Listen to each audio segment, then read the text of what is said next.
सुप्रभातम, सर्वेभ्यो नमो नमः। मैं doctor Chandrakishore Shastri, Brahmavart PG college, Mandana, Kanpur, Uttar Pradesh से। आज हम बात करते हैं संस्कृत व्याकरण एवं भाषा विज्ञान विषय पर, जो स्नातक तृतीय वर्ष पंचम सेमेस्टर के द्वितीय प्रश्न पत्र के पाठ्यक्रम में है। सबसे पहले हम पाठ्यक्रम का परिचय प्राप्त करेंगे। इस पाठ्यक्रम में संस्कृत व्याकरण के महत्वपूर्ण पहलुओं का अध्ययन किया जाएगा, जिसमें धातु रूप सिद्ध, कृदंत, तद्धति, विभक्त्यर्थ और स्त्री प्रत्यय शामिल हैं। साथ ही भाषा विज्ञान के मूलभूत सिद्धांतों, संस्कृत भाषा के ऐतिहासिक विकास और भाषा परिवर्तन के कारणों का भी अध्ययन किया जाएगा। अब बात करते हैं अधिगम उपलब्धियों पर। भाषा विज्ञान का सामान्य ज्ञान। भाषा विज्ञान के उद्भव एवं विकास का सामान्य ज्ञान प्राप्त होगा।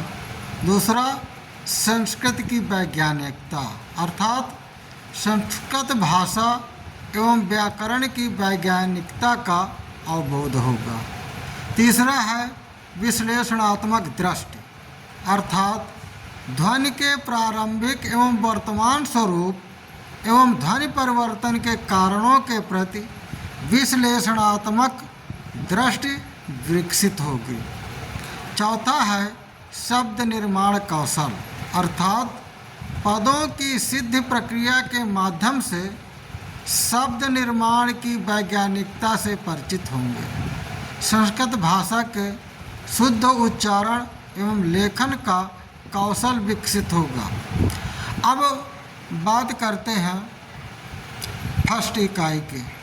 तो फर्स्ट इकाई में हम पढ़ेंगे धातु रूप सिद्ध, लघु सिद्धांत कौमुदी के अनुसार।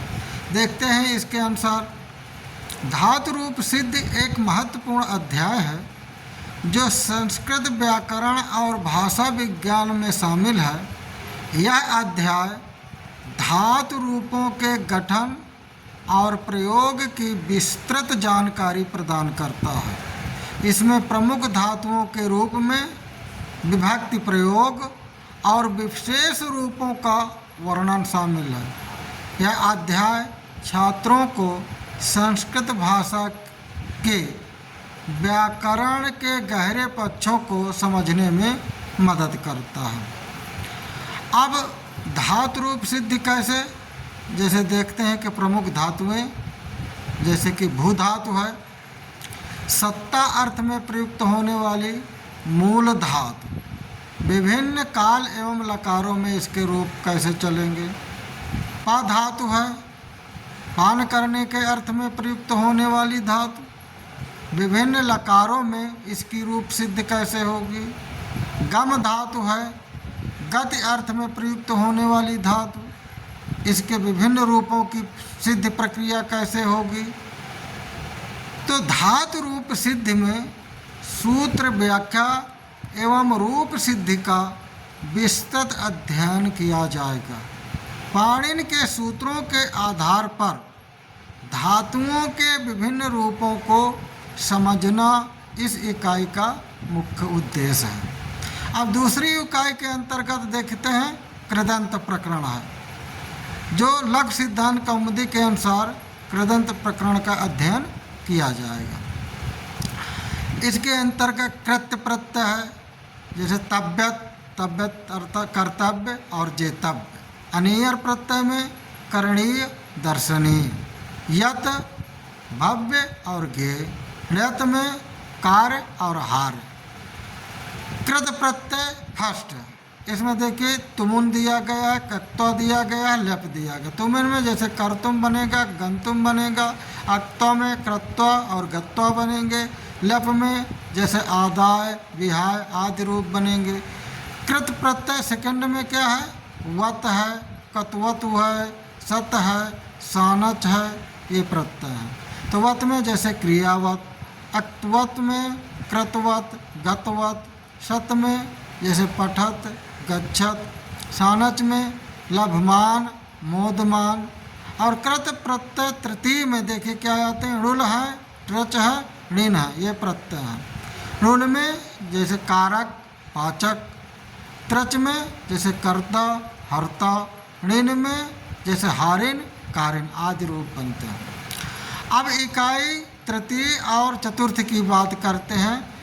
इसके अंतर्गत तद्धत और विभक्ति प्रकरण है। तो तद्धत प्रकरण अपत्यार्थ लघु सिद्धांत कौमुदी के अनुसार अध्ययन करना है, और विभक्त अर्थ प्रकरण लघु सिद्धांत कौमुदी के अनुसार करना। अब तद्धत प्रकरण और विभक्त प्रकरण दोनों को देखते हैं। जैसे तद्धत प्रकरण अपत्यार्थ में अपत्य अर्थ में प्रयुक्त होने वाली तद्धत प्रत्ययों का अध्ययन किया जाएगा। जैसे कि अण प्रत्यय है, अण प्रत्यय से जैसे बनते हैं दासरथ, औपगव्य। ईय प्रत्यय है, इससे बनता है दाक्ष, सौरभ। ढक प्रत्यय है, तो ढक प्रत्यय से औदुम्बरायण, माहिषेय। और ईय प्रत्यय से बनेगा वासिष्ठ, भारद्वाज। आय प्रत्यय से बनेगा आसपत्य और गार्ग्य। इसी प्रकार विभक्त्यर्थ प्रकरण को देखते हैं तो विभिन्न विभक्तियों के अर्थों का विस्तृत अध्ययन इसके अंतर्गत किया जाएगा। जैसे प्रथमा विभक्ति है, ये क्या है, कर्तृत्व और संबोधन में प्रयोग होती है जब। और द्वितीय विभक्ति कर्म अत्यंत संयोग जहाँ दिखाया जाए वहाँ पर प्रयुक्त होती है। तृतीय विभक्ति करण में और हेतु में। चतुर्थी विभक्ति संप्रदान में और तादर्थ में। पंचमी विभक्ति अपादान और भय व्यक्त करने के लिए भय हेतु में। षष्ठी विभक्ति जो शेष रह जाए या संबंध है दिखाने के लिए षष्ठी विभक्ति है। सप्तमी विभक्ति का प्रयोग अधिकरण या निमित्त जो आधार है वहाँ पर होता है। अब बात करते हैं पांचवी इकाई, जिसमें स्त्री प्रत्यय प्रकरण है। लघु सिद्धांत कौमुदी के अनुसार स्त्री प्रत्यय प्रकरण का अध्ययन इस इकाई के अंतर्गत किया जाएगा। प्रमुख स्त्री प्रत्यय देखिए, जैसे टाप प्रत्यय है, अजंत पुल्लिंग शब्दों से स्त्रीलिंग बनाने के लिए प्रयुक्त होता है। उदाहरण जैसे बाल से बाला, राम से रामा, देव से देवा। इसी प्रकार डीप प्रत्यय है, विशेष प्रकार के पुल्लिंग शब्दों से स्त्रीलिंग बनाने के लिए प्रयुक्त होता है। जैसे उदाहरण देते हैं, कवि से कवि, हरि से हरि। और डीस प्रत्यय है, डीस अनेक उड़ाद प्रत्ययांत शब्दों से स्त्रीलिंग शब्द बनाने के लिए प्रयुक्त होता है। उदाहरण देते हैं जैसे कि सिंह से सिंघी, व्याघ्र से व्याघ्री। इस प्रकार इस इकाई में हम स्त्री प्रत्यय के विषय में अध्ययन करेंगे। अब बात करते हैं छठी इकाई की, जिसके अंतर्गत भाषा विज्ञान का स्वरूप है।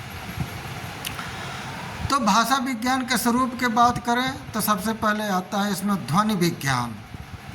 भाषा की ध्वनियों का वैज्ञानिक अध्ययन किया जाएगा इसके अंतर्गत। दूसरा आता है रूप विज्ञान। अब शब्दों की संरचना और रूपांतरण का अध्ययन इसके अंतर्गत किया जाएगा। तीसरा बिंदु है अर्थ विज्ञान, अर्थात शब्दों और वाक्यों के अर्थ का अध्ययन किया जाएगा।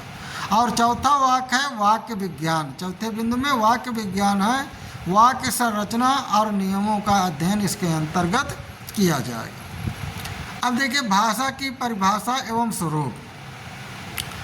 भाषा मानव समाज में प्रयुक्त होने वाली ध्वनि प्रतीकों की व्यवस्था है, जिसके द्वारा विचारों का आदान प्रदान होता है। भाषा की प्रमुख विशेषताओं में संकेतात्मकता, परिवर्तनशीलता, स्वाभाविकता और सामाजिकता शामिल है। भावाभिव्यक्ति के साधन एवं भाषा के अनेक रूप की बात करें तो कह सकते हैं कि भाषा के विभिन्न रूपों में बोली, भाषा और विभाषा शामिल है। इनका अध्ययन भी इस इकाई के अंतर्गत किया जाएगा।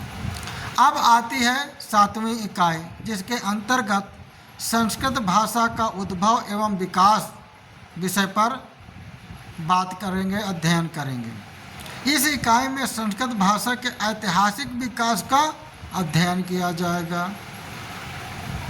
जैसे कि भारतीय भाषा परिवार में संस्कृत का क्या स्थान है, वैदिक संस्कृत से लौकिक संस्कृत तक का विकास कैसे हुआ, पाणिनि के व्याकरण का योगदान क्या है, प्राकृत और अपभ्रंश से तुलना की जाएगी। अब देखिए भाषा परिवर्तन की दिशाएं एवं कारण, क्या कारण है भाषा परिवर्तन की और क्या दिशाएं हैं, तो इसके अंतर्गत जैसे भौगोलिक, सामाजिक, राजनीतिक और आर्थिक कारणों से भाषा में होने वाले परिवर्तनों का अध्ययन किया जाएगा। ध्वनि परिवर्तन के प्रमुख कारण का भी अध्ययन किया जाएगा। इसके क्या कारण है, ध्वनि जैसे परिवर्तित हो जाते तो उसके प्रमुख कारण क्या हैं, जैसे बताते आघात परिवर्तन, बलाघात के कारण ध्वनि में परिवर्तन होता है, समीकरण, एक ध्वनि का दूसरी ध्वनि से प्रभावित होना, विस्मीकरण अर्थात समान ध्वनियों में भिन्नताएं आना, स्वरागम अर्थात नई ध्वनियों का जुड़ना। वैदिक एवं लौकिक संस्कृत का तुलनात्मक अध्ययन भी किया जाएगा। तो जैसे वैदिक संस्कृत की क्या विशेषताएं हैं, लौकिक संस्कृत की क्या विशेषताएं, इनके विषय में चर्चा करेंगे। तो वैदिक संस्कृत की विशेषताओं में जैसे स्वर विविधता, अर्थात वैदिक संस्कृत में 3 स्वर उदात्त, अनुदात्त और स्वरित का प्रयोग हुआ।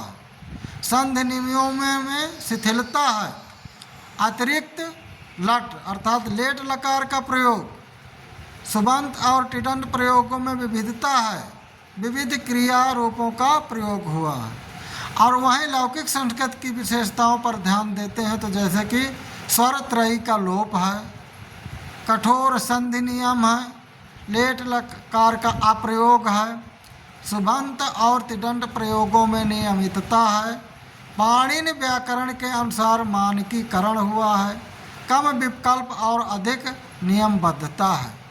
इस तुलनात्मक अध्ययन से विद्यार्थियों को संस्कृत भाषा के ऐतिहासिक विकास और परिवर्तन को समझने में मदद मिलेगी। वैदिक और लौकिक संस्कृत के विशिष्ट उदाहरणों का विस्तृत विश्लेषण किया जाएगा। अब बात करते हैं अवधारणाओं की। मुख्य अवधारणाएं क्या है, तो संस्कृत व्याकरण एवं भाषा विज्ञान के इस पाठ्यक्रम ने आपको भाषा की गहरी संरचना और विकास से परिचित कराया है। यहाँ कुछ मुख्य अवधारणाएं दी गई हैं जिन्हें आपने इस यात्रा में सीखा है, जैसे कि धातु रूप सिद्ध, मूल धातुओं के विभिन्न कालों और लकारों में रूपों की वैज्ञानिक प्रक्रिया को समझना। दूसरा प्रत्यय ज्ञान, कृदंत, तद्धत और स्त्री प्रत्ययों के माध्यम से शब्दों के निर्माण और रूपांतरण की कला सीखा है आपने। तीसरा है विभक्ति का प्रयोग, विभिन्न विभक्तियों के अर्थों और वाक्यों में उनके सही अनुप्रयोग का अवबोध प्राप्त किया।